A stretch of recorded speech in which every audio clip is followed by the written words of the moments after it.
नमस्कार। आज हम एक खास रत्न पेरिडॉट पर बात कर रहे हैं। हमारे पास जो जानकारी है वो इसके इतिहास, इसके गुण और इससे जुड़ी मान्यताओं पर काफी गहराई से रोशनी डालती है। तो कोशिश करेंगे कि इस रत्न के अलग-अलग पहलुओं को समझें।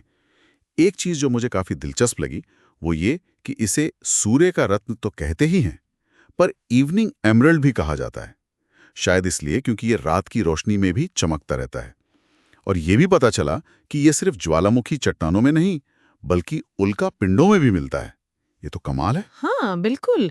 ये रत्न वाकई कई चीजों को जोड़ता है, मतलब इतिहास, भूविज्ञान, ज्योतिष और यहाँ तक कि सेहत से जुड़ी कुछ पुरानी धारणाएं भी। हमारे पास जो सामग्री है उसमें कई तरह के व्यू पॉइंट्स हैं, कुछ पौराणिक हैं, कुछ ज्योतिषीय और कुछ इसके फिजिकल गुणों पर आधारित। पर एक बात साफ है, और सामग्री में भी ये कहा गया है कि देखिए, कोई भी रत्न पहनने से पहले किसी जानकार ज्योतिषी से सलाह जरूर लेनी चाहिए। सही बात है। तो चलिए शुरू करते हैं एकदम बेसिक सवाल से। ये पेरिडॉट आखिर है क्या? ये एक चमकदार हरे रंग का रत्न है ना? हाँ। और असल में ओलिविन नाम के खनिज का ही एक प्रकार है। हाँ। इसकी वो जो खास हरी पीली सी चमक है, वो इसे अलग बनाती है। हाँ। क्या संस्कृत में भी इसका कोई जिक्र मिलता है? हाँ, सामग्री बताती है कि संस्कृत में इसे पितरज या हरितमणि कहा गया है, और इसका इतिहास भी काफी पुराना है। जैसे प्राचीन मिस्र के लोग वो इसे सूर्य का रत्न मानते थे। उनका मानना था कि ये उन्हें बुरी आत्माओं और मतलब नेगेटिव एनर्जी से बचाता है। अच्छा। हाँ, शायद इसीलिए वो शाही मुकुटों में इसका इस्तेमाल करते थे, सद्भाव और सुरक्षा के लिए। और हाँ, ये अगस्त महीने का बर्थस्टोन भी है। बनावट की बात करें तो जानकारी कहती है कि ये मूल रूप से मैग्नीशियम और लोहे का सिलिकेट है। पर सबसे अनोखी बात तो वही लगी कि ये ज्वालामुखी चट्टानों के साथ साथ उल्का पिंडों में भी, मतलब इसका कनेक्शन पृथ्वी की गहराइयों से भी है और अंतरिक्ष से भी। हाँ, ये पाया कहाँ जाता है मुख्य रूप से? इस पर सामग्री क्या कहती है? मुख्य तौर पर अमेरिका में एरिज़ोना, पाकिस्तान, म्यांमार और चीन का जिक्र है। और अगर ज्योतिष के नजरिए से देखें तो इसे बुध ग्रह से जोड़ा गया है। इसीलिए इसका संबंध मुख्य रूप से कन्या और मिथुन राशियों से बताया गया है। बुध ग्रह से। ठीक है। हाँ, सामग्री में इसके कई संभावित लाभों का भी जिक्र है, जैसे बुद्धि तेज करना, याददाश्त बढ़ाना और बोलने की क्षमता में सुधार लाना। साथ ही आर्थिक तरक्की में मदद, डर और चिंता कम होना और आत्मविश्वास बढ़ना भी शामिल है। एक और अहम बात, इसे हृदय चक्र यानी अनाहत चक्र को सक्रिय करने वाला भी माना गया है। अच्छा, तो ज्योतिष के अलावा क्या सेहत से जुड़े पहलू भी हैं इसमें, जैसे आपने अभी हृदय चक्र की बात की? हाँ, सामग्री में कुछ ऐसे दावे भी मिलते हैं, जैसे कि इसमें तनाव कम करने वाली फ्रीक्वेंसी हो सकती है, जो शायद मन को शांत रखने में मदद करे। ये भी कहा गया है कि ये नींद न आने की समस्या, मतलब इंसोम्निया, उसमें फायदेमंद हो सकता है और नर्वस सिस्टम को बैलेंस कर सकता है। हालांकि ये समझना जरूरी है कि ये वैज्ञानिक रूप से सिद्ध बातें नहीं हैं, बल्कि मान्यताओं या वैकल्पिक चिकित्सा से जुड़ी बातें हैं जो सामग्री में लिखी हैं। और वो जो आध्यात्मिक जुड़ाव है, उस पे थोड़ा और बताइए।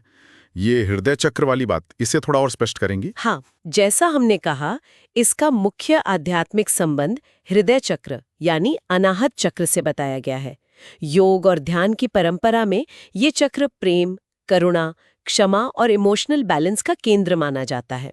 तो सामग्री के अनुसार ध्यान के समय इसे पास रखने या मान लीजिए हृदय के पास धारण करने से नेगेटिव फीलिंग्स को दूर करने और खुद को स्वीकार करने में मदद मिल सकती है, ऐसा कहा गया है। ओके। और अगर कोई इसे पहनना चाहे तो क्या तरीका बताया गया है? और असली नकली की पहचान कैसे हो? ये भी एक बड़ा सवाल रहता है। बिल्कुल। सामग्री के अनुसार इसे आमतौर पर चांदी या पंचधातु, मतलब 5 धातुओं का मिश्रण, उसमें जड़वाकर पहना जाता है। उंगली की बात करें तो कनिष्ठा यानी छोटी उंगली, या मध्यमा यानी बीच की उंगली, और दिन है बुधवार। बुधवार, बुध ग्रह के लिए। ठीक है। हाँ, और असली पेरिडॉट की पहचान के लिए बताया गया है कि यह हल्के हरे या हरे पीले रंग का होगा, ट्रांसपेरेंट सा, और उसमें एक हल्की सी चमक होगी। उसमें प्राकृतिक रूप से कुछ धारियां या रेशे जैसे दिख सकते हैं। जबकि नकली रत्न अक्सर कांच जैसा दिखेगा, वजन में बहुत हल्का होगा और जरूरत से ज्यादा चमकदार हो सकता है। इसीलिए सामग्री में ये सलाह दी गई है कि लैब सर्टिफिकेट के साथ ही खरीदें। ये जरूरी है। क्या इसे पहनने में कोई सावधानी भी बरतनी चाहिए? किसी के लिए ये ठीक नहीं भी हो सकता। हाँ, सामग्री में इस बात का भी जिक्र है। ये कहा गया है कि जिनकी कुंडली में बुध ग्रह पहले से ही बहुत मजबूत स्थिति में हो, मतलब बहुत बलवान हो, उन्हें इसे पहनने से पहले सोचना चाहिए या किसी विशेषज्ञ से पूछना चाहिए। इसी तरह वृषभ और वृश्चिक राशि वालों को भी इसे पहनने से पहले किसी अच्छे ज्योतिषी से सलाह लेने की बात कही गई है। ज्योतिष में क्या है कि संतुलन बहुत महत्वपूर्ण माना जाता है। सही बात है। तो कुल मिला के हमने देखा कि पेरिडॉट एक ऐसा रत्न है जिसके कई पहलू हैं, ऐतिहासिक भी हैं, ज्योतिषीय भी, और मान्यताओं पर आधारित स्वास्थ्य और आध्यात्मिक जुड़ाव भी नजर आते हैं।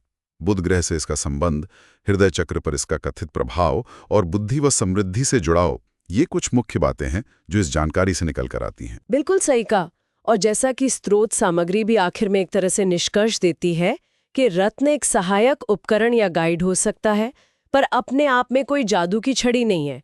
कोई भी रत्न अपनाने का फैसला व्यक्तिगत होना चाहिए और बेहतर यही है कि किसी अनुभवी विशेषज्ञ की सलाह ली जाए। जाते जाते एक विचार मन में छोड़ जाते हैं। अगर कोई एक रत्न पृथ्वी की गहराइयों से, मतलब ज्वालामुखी से, और सुदूर अंतरिक्ष से यानी उल्का पिंडों से, दोनों से जुड़ा हो, तो ये हमारे अपने वजूद और इस विशाल ब्रह्मांड से हमारे रिश्ते के बारे में क्या सोचने पर मजबूर करता है?